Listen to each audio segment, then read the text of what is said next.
Aluma Capital, altyd aan die groei.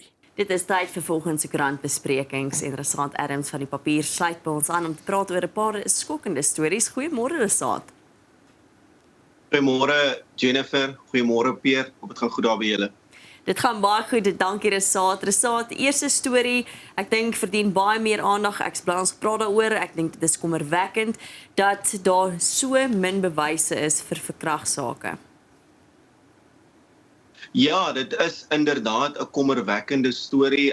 Ons het gister actually met Nicholas van die DA, dit is die DA-LP wat belas is met polisieering gesels, en hy het aan ons gesê dat, jy weet, daar is nog geen antwoorde op sy vraag aan die minister van polisie, sowel as die Weskaapse LER, liewer die Weskaapse polisiekommissaris-generaal Patakile. So wat hier gebeur het is dat Nicholas het 'n paar polisiestasies in die Weskaap en dit sluit nou in die Delft, Bellville, Mitchells Plain, Caledon en Hermanus polisiekantore besoek en spesifiek die afdelings wat werk met gesinsgeweld, kindermishandeling en seksuele oortredings. Dis nou die FCS afdelings. En hy het agtergekom dat daar nie 'n enkele van die D1 en D7 toestelle is. Nou dit staan nou bekend as die verkrachting bewysstelle, wat 'n baie kritiese komponent en element is van enige verkrachtingssaak. Dit word gebruik om DNS-insamelings, jy weet, te doen sodat 'n saak sterk genoeg in 'n hof of voor 'n hof kan staan. Daar is eenvoudig nie van hierdie toestelle by hierdie betrokke stasies nie en hulle het agtergekom dat dit 'n provinsiale probleem eintlik in die Weskaap nou is. Rasaad, ek dink nie dis net 'n provinsiale probleem nie. Ek dink ons kry die bewyse uit die Weskaap uit. Ek dink ek maak 'n aanname dat dit 'n landwyse probleem is. Ek dink as mens kyk na die verkrachtingsstatistiek, ek dink is 109 verkrachtings 'n dag wat ons na kyk. Die vervolgingsstatistiek in hierdie artikel sê 4%. Net 4% vervolgingssukses. Word vervolg. En daar's nie skuldigbevindings dan daaraan betrokke, weet ons nog steeds nie. Dis net die wat vervolg word. Ja. So dit is werklik nogals kommerwekkend dat mense hierdie tipe syfers sien. En ek dink 'n land waar ons gereeld, jy weet, aan die einde van die jaar wil praat oor geweld teen vroue en kinders, maar sekerlik moet ons dan praktiese stappe sien. Ja, nee, absoluut. En daai syfers is kommerwekkend. Ons het verlede week en Vrydag was nou die jongste misdaadsyfers deur die polisie bekend gemaak. Tussen Januarie en Maart vanjaar alleen is 9.000 of altesaam 9.782 verkrachtingssake gerapporteer.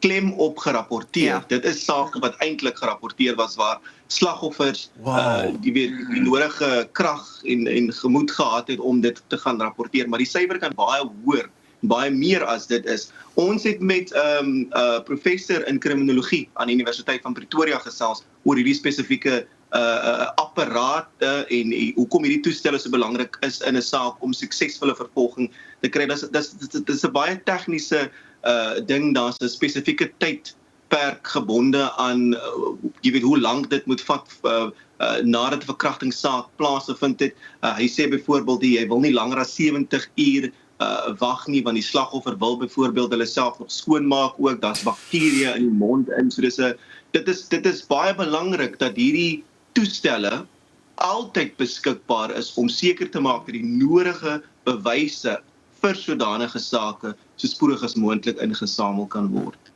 Dis 'n skokkende storie. Ek kan nie glo dat ons daar is nie.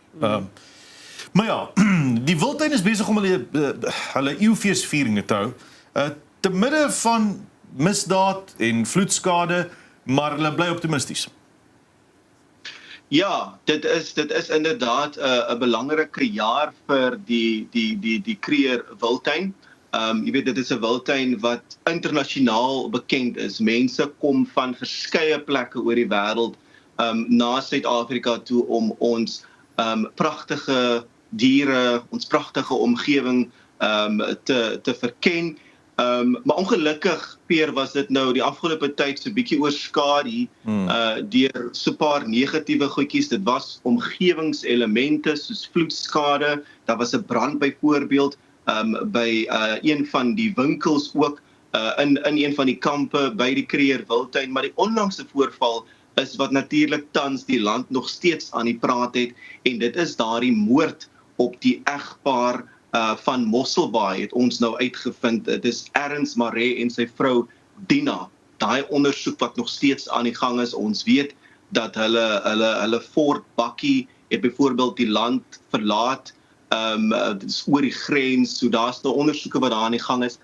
So ja, die eeufeesvieringe word ongelukkig nou oorskadu deur wat tans gebeur in die Wildtuin. Resate dan, die Goudtrein het 'n nuwe app, maar nie almal is gelukkig nie. Ja, en ons probeer nog steeds uitfigure, Jennifer, wat presies hier aangaan. Dit klink asof die Goudtrein so bietjie haastig was en optimisties was om 'n projek wat eintlik maar nog in sy beplanningsfase is aan die publiek en met die media te deel. So daar is nou sprake dat die Goudtrein 'n tipe van 'n mini pendeldiens / express taxi wil begin, en hulle beskryf dit as een van daai maniere om daai laaste myl vervoer, met ander woorde van jou busstop tot by jou huis, tot voor jou deur, om dit moontlik te maak, sodat jy nou nie van 'n Uber of van ander vorme van vervoer moet gebruik maak nie. Maar die probleem hier is dat die belangrike rolspelers sê dat hulle is nooit geraadpleeg in hierdie proses nie, al is dit iets wat nog in sy vroeë stadium van beplanning is. Sê Santaco byvoorbeeld, die taxibedryf wat 'n baie groot bedryf in Suid-Afrika is, dat hulle vir die eerste keer in die media daarvan gehoor het. En ons dink dit is 'n ding wat dopgehou gaan moet word. Santaco is byvoorbeeld 'n bedryf wat baie vocal kan wees as dit by aangeleenthede kom waar hulle voel hulle nie gelukkig is en ingesluit word nie. So ja, die Goudtrein sê dis nog in vroeë stadium van ontwikkeling. Prasaat, met alle respek, Santaco het 'n eie stelsel volgens my, maar nou ja, ons is altyd baie vinnig om die knie te buig teen taxiverenigings, maar dis nie hulle wat die Goudtrein ran nie. So my opinie, onnodige lawaai. Dan moet ons bietjie praat oor eindstowwe in beeste op hierdie stadium. Wat het ons nodig? Ek dink ons moet begin deur te sê dat daar is nou heelwat boere of die in die landboubedryf wat gelukkig is met die hofuitspraak, wat nou ten gunste van boere beslis het oor die private inentings wat nou moontlik gemaak is. Ons weet dat minister John Steenhuisen en sy departement het kapsie gemaak daarteen, en ons gaan nou moet dophou of hy moontlik die uitspraak gaan appeleer. Maar ons hoor van die landbouverenigings af dat hulle is gelukkig met die uitspraak, en hulle hoop is nou dat hierdie eindstowwe wat tans al in die land is, nou net die boere kan bereik. Ons lees byvoorbeeld hierso dat daar 5,3 miljoen dosisse oor die provinsies versprei is, maar slegs 2,9 miljoen diere is intussen ingeënt. So met ander woorde, wat dit vir ons sê is daar staan 'n geraamde 2,4 miljoen rand enstofdosisse waarskynlik net by staatsveearde. Dit staan net daarso terwyl boere huil en vra, hoe kan ons net ons diere en beeste inent? So die hoop is nou dat die staat sal verder gaan met hierdie beslissing deur die hof, en private veeartse sal toelaat om hierdie inentings in te kry, en dan te begin met 'n massa-inentingsprogram by verskeie boerderypraktyke. Sjoe. Ek dink wat skokkend is, die artikel praat van hulle moet 99,000 beeste inent per dag. Is ons enigstens naby aan daai getal? Nee, en die ding is, ons sukkel ook so 'n bietjie om die jongste inentingssyfers te kry. Die departement van landbou was byvoorbeeld onlangs gekap weer in 'n parlementêre portefeulje komitee oor landbou, oor die syfers wat net nie klop nie, wat net nie sin maak nie, en hierdie hele program wat volgens die parlementêre mense dan nou nie na wense uitgevoer word nie. So huidiglik kan ons nie presies sê hoe lyk die inentingssyfers nie, maar dit is byvoorbeeld organisasies so SAI wat sê dat omtrent 99,000, soos wat jy nou gesê het, Jennifer, beeste sal per dag ingeënt moet word. Ons het net terlaastens, laat ek net vinnig noem, John Steenhuisen het wel genoem dat daar intussen weer 13,5 miljoen dosisse bestel is, maar weer eens, dit gaan afhang oor die effektiewe verspreiding daarvan en of privaat veeartse wel toegelaat gaan word om dit dan nou te ontvang en uit te voer. Ja, ons moet verseker beter wees. Dan waar ons ook moet beter wees is in die Goudstad en hoe ons geld spandeer, wat ten spyte van die feit dat meeste mense dink op die oomblik Gauteng is op sy knieë, het die burgemeester nou die dag gesê, ons is nie bankrot nie, maar nou is daar 'n nuwe begroting, maar almal is nie gelukkig daarmee nie. Ja, 'n baie groot optimistiese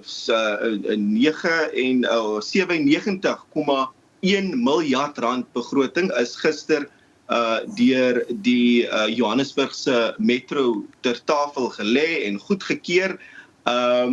Dis interessant, Jennifer, die stad het 6 miljoen inwoners, sowat 27,8 miljard rand van hierdie begroting is of verwag die metro sal hulle befonds deur elektrisiteit. Hulle verwag dat hulle waterdienste sal 21,8 miljard rand sal invorder. So wat die vir ons gesê word en ons hoor dit ook van oppositiepartye af byvoorbeeld is dat is die metro realisties en of hierdie 'n befondste begroting is van hoeveel geld waarvoor daar nou eintlik vir projekte begroot gaan word, sal hulle actually kan invorder. En dit is wat ons hoor van byvoorbeeld Helen Zille, die DA se premierskandidaat. Sy sê dit is 'n sprokiesverhaal. Dit is hoe sy dit beskryf, want die stad is nie in 'n finansiële posisie om hierdie projekte wat hy nou aan sy inwoners beloof het te kan befonds nie. Ja, mens dink aan die dispuut met Eskom, mens dink aan die feit dat hulle nie water kan verskaf in groot dele van Johannesburg nie. Nou wil jy dit is van jou grootste inkomstebronne lys. Dis bevraag, mens kan dit maar bevraagteken. Maar ons almal weet nou al van die enigmatiese Telkom snor. Elke Telkom technician het een. Maar dit smaak my nou die manne by Soltech wat tegnisie oplei het 'n ander tendens. Ja, en dit is die maalheid. Ek het gehoop dat ek my shot kan inkry agter om te sien dat hulle kan sien ek is so 'n bietjie besig om myne ook te groei. Ek weet nie hoe lank dit gaan wees nie, maar dit gaan beslis dik wees. Maar ja, die ouetjies daarso by Soltech het besluit dat hulle wil hierdie tradisie laat voortleef. Daar is maar mense wat hulle neuse opgetrek het. Maar ja, hulle sê dit vorm deel van studente gees en dit is iets wat prominent is vir ouens wat ambag doen. Nou dit het eintlik uitgeloop in 'n kompetisie op Soltech se kampus en Marula Media gesels byvoorbeeld hierso met Sebastian Dupré wat hierdie jaar se wenner is. Hy het daar so 'n welige bos donker krulle, daar was beoordelaars gewees en hierdie beoordelaars is eintlik deel van die skoonheidsdepartement van Soltech, so dit is eintlike studente ook wat toe hulle medestudente gebeoordeel het, maar ek dink dit is 'n oulike manier om nie net studente gees te kweek nie, maar ook om style weer terug te bring. Ek dink die Mallet was populêr geweest hier rondom die laat 1980s, vroeë 1990s, hoofsaaklik maar onder musiekgroepe wat jy weet dit geïnspireer het.